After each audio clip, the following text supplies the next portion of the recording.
একটা বিষয় দিনের আলোনে স্পষ্ট এবং সত্য যে আমাদের দেশে সবচেয়ে মজলুম যারা বেশি জুলুমের শিকার হয়েছেন, যাদেরকে সবচেয়ে বেশি জুলুম করা হয়েছে, তারা হচ্ছে বাংলাদেশ জামায়াত ইসলামী এবং ইসলামী ছাত্র শিবিরের ভাইয়েরা থেকে তাদের উপর জুলুম করেছে, নির্যাতন করেছে, নিষ্পেষণ চালিয়েছে।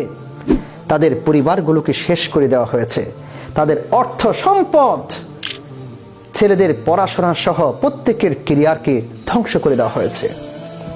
আমার দৃঢ় বিশ্বাস, যদি এর 100 ভাগের 20 ভাগ অন্য কোনো দলের প্রতি চালানো হতো, তাহলে সেই দল নিঃশেষ হয়ে যেত। এবং তাদের নেতৃবৃন্দকে অন্যায়ভাবে মিথ্যা ব্লেম দিয়ে তাদেরকে শহীদ করে দেওয়া হয়েছে।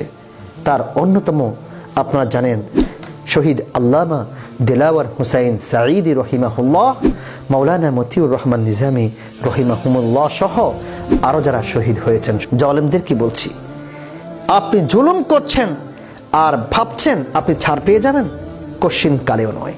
আল্লাহ জালেমকে কোনোভাবেই ছাড় দিবেন না, তার বিচার হবেই হবেই হবেই।